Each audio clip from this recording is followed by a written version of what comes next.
Mara Bennett dragged a red line through Luca Moretti's name, and 3 armed men reached inside their jackets.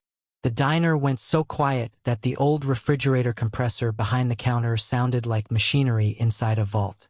Fluorescent light washed the chrome napkin holders in a hard white glare, while the smell of burnt coffee and hot fryer oil clung to the midnight air. Mara stood behind the register with one broad hip against the counter, her faded black apron tied around her plus-size frame, the red pen still resting between her fingers. Across from her, Luca Moretti did not move. He had entered 5 minutes earlier in a charcoal suit cut too perfectly for a place with cracked vinyl booths and $20 dinner checks, followed by 3 men whose polished shoes had never touched a diner floor unless someone owed their boss money. Luca had placed a cream-colored envelope beside Mara's coffee pot. Inside was a debt notice for $280,000. Her diner, according to the document, belonged to him if she failed to pay before midnight. Mara had read every line without blinking. Then she had crouched beneath the counter, opened the small steel safe her father had installed 30 years ago, and removed a ledger wrapped in worn brown leather. Luca's men had watched her as if she were reaching for something far more dangerous than paper. Maybe she was. The ledger landed on the counter with a soft, heavy thump. Its pages smelled faintly of dust, tobacco, and the cedar drawer where her father had kept it before he died. Mara turned pages filled with dates, names, amounts, favors, and handwritten promises. Then she stopped. Luca Moretti. The name sat alone near the center of a yellowed page in her father's blocky handwriting. Beneath it were 4 words. 1 life owed. Mara read them once, lifted the red pen, and crossed through his name. One of Luca's men shifted near the door. Leather creaked beneath his coat. Another took half a step toward the counter. Luca raised 2 fingers without looking back, and both men froze.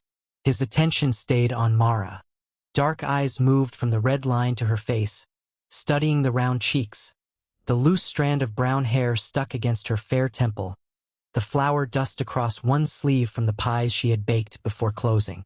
Everyone who had entered Bennett's diner that week had looked at Mara and seen a struggling woman protecting a failing business. Luca was beginning to look at her as though he had walked into the wrong room with the wrong assumptions. "What did you just do?" His voice was low enough that Mara heard the faint buzz of the open sign behind him between each word. She capped the pen. "I erased your debt." Luca glanced at the envelope containing the $280,000 demand. "I came here to collect yours." No, Mara pushed the ledger toward him, the leather scraping softly across stainless steel. "You came here because somebody told you I owed you money." The muscle beside Luca's jaw tightened once. Mara tapped the crossed-out name. "Those are 2 different things." Luca looked down at the 4 words beneath his name. For the first time since the black SUVs had stopped outside her diner, he touched the ledger. His thumb rested beside the faded ink. "Why did your father write this?" Mara reached for the debt notice, turned it around, and placed her finger beneath Luca Moretti's signature. "Before I answer that," she said, "you should probably tell me why this isn't your handwriting." 6 hours earlier, Mara Bennett had $43 in the register and a Mafia collection notice pinned beneath the sugar dispenser. The dinner rush had thinned to 2 truckers at the counter and an elderly couple sharing meatloaf in booth 6, while the kitchen vents rattled overhead and the flat-top grill breathed out the warm smell of onions, coffee, and browned butter. Neon from the front window painted a red stripe across the worn black and white tile. Mara moved between tables with a coffee pot in one hand and a stack of checks in the other, her soft frame filling the narrow aisle without apology. She had owned Bennett's diner for 4 years, worked in it for 20, and knew exactly which floorboard squeaked beside the pie case and which burner needed 3 clicks before the flame caught. The building was old. The chrome was scratched. One corner of the red vinyl booth near the restroom had split open and been repaired with black tape. But every inch belonged to her. At least it was supposed to. The cream-colored notice under the sugar dispenser said otherwise. Final collection. $280,000. Payment or transfer of property. Authorized by Luca Moretti. Mara had read it so many times that the edges had softened beneath her thumb. You closing? Carl, the night cook, called through the service window. The exhaust fan chopped his voice into pieces. Mara looked at the wall clock. 6:17 p.m. Not yet. Mara, there's nobody coming in. Then you get to clean the grill without anybody ordering pancakes. Carl stared at her for a moment, then glanced toward the paper beside the sugar jar. He had seen the black sedan that delivered it that morning. Everyone on this side of Chicago knew the Moretti name, even people smart enough never to say it loudly. You want me to stay? He asked. Mara pulled 3 20s and a 10 from her apron pocket, counted them against the counter, and pushed the money through the service window. I want you to take Rosie home and come back tomorrow at 6. That's more than you owe me. Then buy gas. He did not touch the bills. What about you? Mara lifted the collection notice, folded it once, and slipped it into her apron. I own the place. I get the glamorous jobs. She carried 2 plates to booth 6, refilled the trucker's coffee, and worked until the last customer stepped outside. Then she locked the front door. The deadbolt slid home with a heavy metallic click. Cold air leaked through the frame around the glass, mixing with the heat still rolling from the kitchen. Mara turned off half the ceiling lights. The diner changed immediately. Shadows gathered under the booths. The chrome stools reflected thin bars of white light. In the sudden quiet, the hum of the refrigerator sounded almost accusatory. She opened the register. $43. She closed it again. Then she crossed to the office behind the kitchen, where the smell of old paper and industrial cleaner replaced coffee and grease. On the wall hung a photograph of her father standing beneath the Bennett's Diner sign 25 years earlier. Sleeves rolled up, grin crooked, one hand raised as if he had been caught in the middle of an argument. Mara looked at it for exactly 1 second before pulling the steel safe open. She did not count the cash inside. There was almost none. Instead, she lifted out a worn brown leather ledger, ran her palm across its cracked cover, and carried it back to the front counter. At 11:41 p.m., Mara placed the book beneath the register, set a red pen beside it, and poured herself one final cup of coffee. At 11:53, headlights swept across the blinds. One black SUV stopped outside. Then another. Then a third. Mara did not reach for the phone. She turned the open sign to closed, unlocked the deadbolt, and stood behind her counter waiting for the man who believed he had come to take her diner. The bell above the diner door gave one thin metallic chime as Luca Moretti stepped inside, and every man behind him stopped at the threshold until he moved again. Mara stayed behind the counter. The coffee warming plate clicked softly beside her, releasing a bitter roasted smell into the cooler air leaking through the open door, while the black SUVs outside threw pale headlights across the chrome stools. Luca removed his gloves 1 finger at a time. He was taller than Mara had expected, broad through the shoulders beneath a charcoal overcoat, his dark hair neat, his face composed in the unnerving way of a man who never needed to raise his voice to control a room. 3 men followed him in. One locked the door. Another lowered the blinds. The third remained beside the entrance with his hands folded in front of him. Mara looked at Luca. Kitchens closed. His gaze moved across the empty booths, the pie case, the handwritten specials board, then settled on her. I'm not hungry. Coffee? No. Mara lifted the pot anyway and filled her own mug. Ceramic tapped against glass. Then you're taking up a booth for nothing. One of the men near the door shifted, but Luca's mouth moved almost imperceptibly, not quite a smile.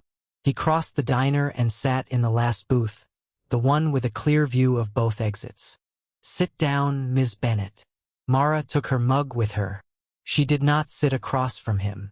Instead, she slid into the booth beside the aisle, leaving the table between them like a boundary neither had permission to cross. Luca placed a cream-colored envelope on the formica. The paper looked absurdly expensive against a surface scarred by decades of coffee cups and breakfast plates. Mara opened it. She already knew the number, but she read it again beneath the cold fluorescent light. $280,000. Payment in full or transfer of the property. Her thumb paused over the signature at the bottom before she folded the page back along its crease. "You sent this?" she asked. Luca leaned against the vinyl seat. "My office did."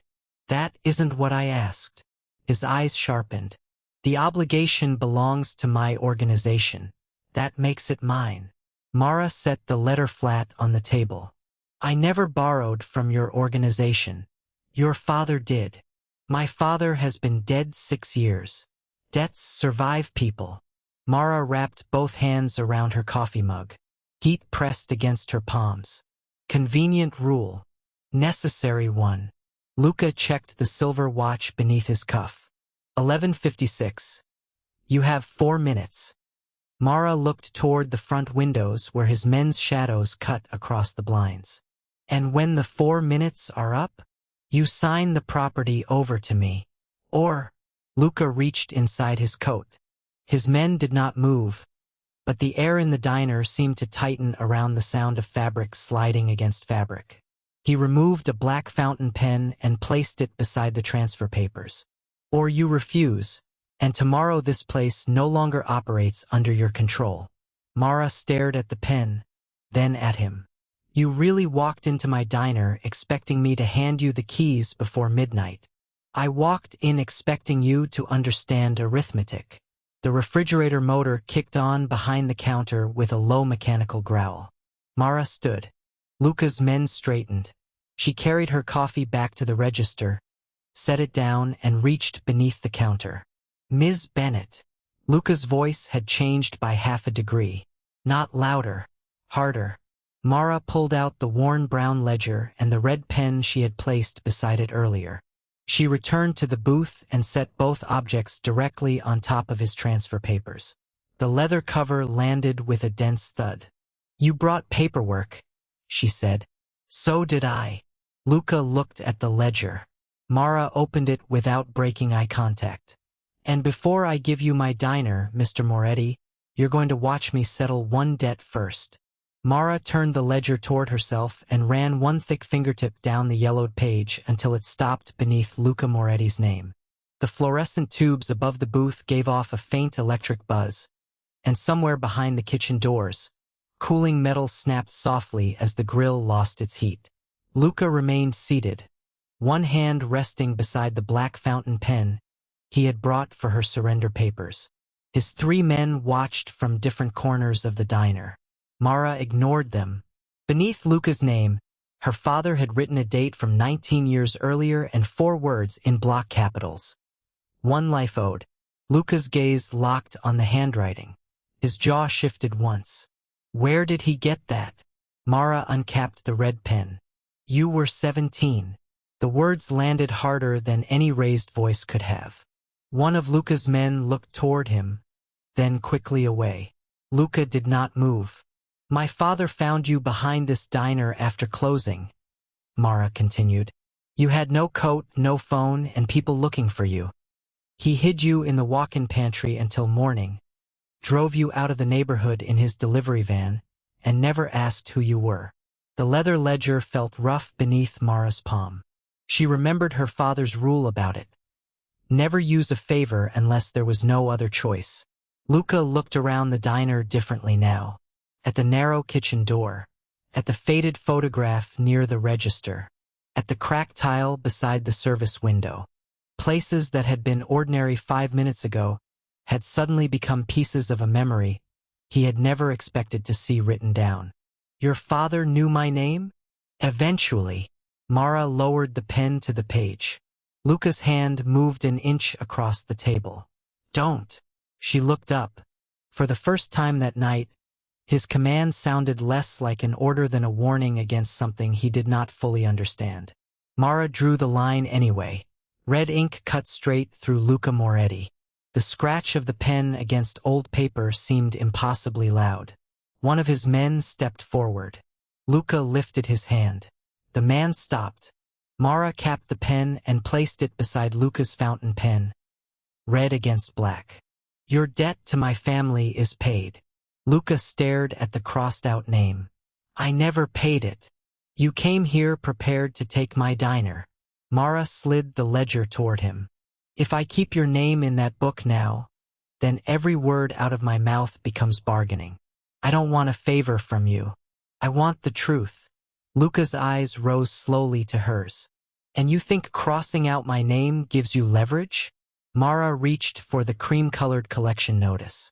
She laid it over the ledger, then tapped the signature printed beneath the demand for $280,000. No. This does. She pushed the page across the formica. Because my father never borrowed that money, and you already told me your office sent this instead of saying you signed it. The second hand on the wall clock clicked past midnight. Luca looked at the notice, then at the red line through his own name. Mara leaned back against the vinyl booth, leaving his surrender papers untouched. You came here to collect a debt, Mr. Moretti. I just erased the only real one in this room. Now you can take my diner without hearing me out, or you can sit there and explain why someone is using your name to steal it. Luca picked up his fountain pen, stared at it for 2 silent seconds, then snapped it closed and slid the property transfer papers away from Mara. Everyone outside, he said. His men hesitated. Now. The locks clicked, the door opened, and cold night air swept through the diner as all 3 men stepped onto the sidewalk. Luca stayed in the booth. Mara stayed across from him. And for the first time that night, the man who had come to give the orders was waiting for the diner owner to speak. Luca pulled the collection notice beneath the hanging diner lamp and flattened it with both hands. The paper rasped against the formica, crisp and expensive beside Mara's scarred ceramic mug, while the old ceiling fan turned with a dry mechanical click above them. Outside, his men stood beneath the red neon glow with their backs to the window.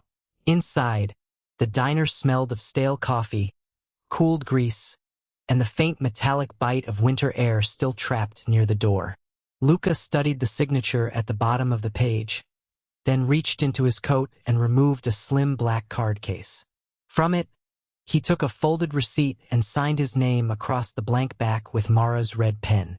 He placed the fresh signature beside the one authorizing the seizure of Bennett's diner. They were close enough to fool a clerk. They were not close enough to fool him. The forged signature curved too carefully through the M. The final stroke stopped short instead of cutting downward. Luca stared at both for several seconds, then tore the property transfer document cleanly in half. The sound was sharp in the empty diner. He tore it again and dropped the pieces onto the table. Mara did not smile. That only proves you didn't sign it. It proves you don't owe me $280,000. Luca took out his phone. Mara reached across the table and put 2 fingers against its edge before he could unlock it. And if you make one call, somebody starts cleaning up before we know what they're cleaning. His gaze dropped to her hand, then returned to her face. She removed it. You said your office sent the notice, she continued. Who handles collections involving commercial property? Luca's thumb remained still against the dark screen. Adrian Vescari. Your underboss? Yes. Mara stood and crossed behind the counter. The vinyl seat released with a soft squeak behind her. She pulled open the bottom drawer beneath the register and removed 3 envelopes identical to Luca's. Same cream paper, same embossed seal. She laid them side by side beneath the white fluorescent light. These were brought here over the last 6 weeks. Luca opened the first. A notice addressed to the laundromat 2 doors down. The second named the hardware store across the avenue. The third belonged to a bakery on the next block. Each demanded repayment of a different 6-figure debt. Each offered the same alternative: transfer the property. Luca's face became motionless. Mara tapped the addresses. All within 4 blocks. How did you get these? People come here when they need coffee and don't know what else to do. She slid a city parcel map from beneath the envelopes. Several storefronts had been circled in blue ink. Bennett's diner sat in the center. Everybody who paid or signed over property got the same story. Old obligation, family debt, Moretti authorization. Luca rose from the booth. The table barely moved, but the shift in him changed the room more than shouting could have. He walked to the front window and lifted one blind with a finger. Across the street, dark storefronts lined the block beneath streetlights. A laundromat, a bakery, a hardware store. Then his eyes returned to Mara's diner reflected faintly in the glass behind him. Adrian has been buying the block through my name. Stealing it, Mara corrected. Luca turned. Mara stood beneath the humming fluorescent tubes, her red pen tucked into her apron pocket, the crossed-out ledger open behind her. She had erased the only favor that could have forced him to protect her, and now the evidence on the counter showed exactly why that mattered. Luca picked up the forged collection notice and folded it once. Lock the door. Mara folded her arms. It already is. He looked toward the windows, then back at her. Good. Because nobody leaves this diner until I decide whether Adrian Vescari tried to steal your property behind my back. Mara reached beneath the counter, switched off the neon sign, and let the red light outside die. Then decide fast, she said. Because by breakfast, he's expecting me to hand over the keys. Luca reached into his coat, removed a checkbook, and wrote a number large enough to buy Bennett's diner twice. The scratch of his pen carried through the darkened room, sharp against the low hum of the refrigerator and the soft ticking of the clock above the pie case. Mara stood behind the counter beneath a single fluorescent strip, her sleeves rolled to the elbows, the faint smell of coffee and cold fryer oil clinging to the warm air around her. Luca tore out the check and slid it across the stainless steel counter. 300,000, he said. Your building stays yours. Any taxes behind get paid tomorrow. Anything Vescari took from this block gets returned. Mara glanced at the check. She picked it up between two fingers, folded it once, then tore it cleanly down the middle. Luca's eyes followed the pieces as they dropped beside the register. Outside, one of his men shifted behind the blinds. You could have asked me for anything, Luca said. You had my name in that book. Mara reached beneath the counter and pulled the worn ledger toward her. The red line across Luca Moretti looked darker now beneath the white light. That's exactly why I crossed it out. She closed the cover. If I kept your debt, then every choice you made tonight would belong partly to my father. I don't want his favor keeping my doors open. Luca stepped closer to the counter. His expensive coat brushed the edge of a cracked vinyl stool. Then what do you want? Mara took the torn collection notice from the table and held it up between them. I want this to stop being possible. She dropped it onto the flat-top grill, turned one burner on, and watched the blue flame catch beneath the metal. The paper curled at the corners from the heat. Luca moved beside her, close enough to see the forged signature blacken before Mara shut the burner off and crushed the smoking edge beneath a spatula. That paper came through your organization, she said. Your name made it dangerous. Your name made people believe they had no choice. Luca looked at the charred document, then at her. Mara did not step back. So don't buy my diner for me. Fix what your name allowed. The silence between them changed shape. Luca had spent his life around people who wanted money, protection, introductions, contracts, favors. Mara had possessed something more valuable than all of them. A life debt owed by the most feared man in the city, and had erased it before asking him for anything. He reached for the ledger. Mara's hand closed over it first. Luca stopped. Still yours, he said. Good answer. The corner of his mouth moved. Barely. Then he removed his phone and placed it on the counter instead of using it. At sunrise, Adrian expects your keys. Yes. He'll get them. Mara's fingers tightened around the ledger. Luca continued before she could speak. Not the diner. The keys. He took the brass ring from beside the register, turned it once in his palm, then set it back in front of her. You'll hand them to him yourself. I'll make sure he believes he won. Mara studied his face under the hard fluorescent glow. And then, Luca slid the torn check pieces aside and looked directly at her. Then we find out what kind of man steals from a woman using my name. Mara picked up the keys. No, she said. We find out what kind of man thinks he can take my diner. Luca held her gaze for one long second, then gave a single nod. Your plan, Ms. Bennett. And with those two words, the man who had entered Bennett's diner to take control placed the next move entirely in her hands. The power died at 2:13 a.m., cutting Bennett's diner from white fluorescent glare to absolute black in a single breath. The refrigerator hum vanished. The neon outside went dark. In the sudden silence, Mara heard the soft scrape of shoes on the sidewalk and the metallic rattle of someone testing the locked front door. Luca was already moving. Behind the counter, Mara did not obey. She grabbed the leather ledger, shoved it beneath her apron, and reached under the register for the heavy flashlight she used during summer outages.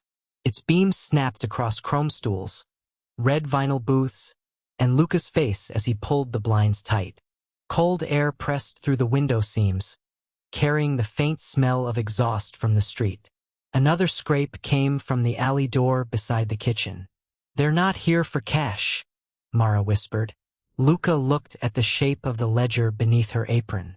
No, the rear handle jerked once, twice, then stopped. Mara crossed the kitchen, her shoes squeaking against tile still tacky from the night's cleaning, and shut the steel fire door between the dining room and prep area. Luca caught her wrist before she could reach the back hallway. His grip was firm, not painful. You stay where I can see you. Mara looked down at his hand until he released her. You're in my diner. You stay where I can see you. For 1 second, neither moved. Then Luca nodded toward the front. Show me the blind spots. That was the first order he had given her that sounded like a request. Mara led him through the narrow service passage, pointing with the flashlight. Front entrance has old glass. Back door is steel. Office window doesn't open. Storage room has one vent big enough for a raccoon, not a man. A dull impact struck the alley door. The shelves beside it trembled, glass jars clicking together. Luca's men were still outside somewhere beyond the dark windows, but Mara could not see them. Someone had planned the outage well enough to split the building from the street. Adrian knows this place, Luca said. He knows the block, Mara corrected. There's a difference. She pulled open the pantry, stepped inside, and slid 2 50-pound flour sacks away from the wall. Behind them sat an old recessed cabinet. She placed the ledger inside and closed the panel. Luca watched without speaking. My father used that compartment for payroll cash before banks stayed open late, she said. Nobody looking for a book checks behind flour. Another blow hit the rear door harder this time. Luca drew his phone, saw no signal, and slipped it away. Mara picked up the brass diner keys from the prep table and held them between her fingers. If Adrian wants the keys at sunrise, he can still come get them. Luca's eyes narrowed. After this, especially after this. She stepped back into the dining room. Through the blinds, a flashlight beam crossed the dead sidewalk and disappeared. If he thinks tonight scared me, he'll send somebody else. If he thinks I'm ready to surrender, he'll come himself. The back door shook again, then went still. Footsteps retreated down the alley. Silence returned, thick and unnatural. Luca came to stand beside Mara beneath the dead neon sign, close enough that his shoulder nearly touched hers without either of them moving away. You're using yourself as bait. Mara slid the keys into her apron pocket. I'm using my diner. Luca looked toward the hidden ledger, then back at her.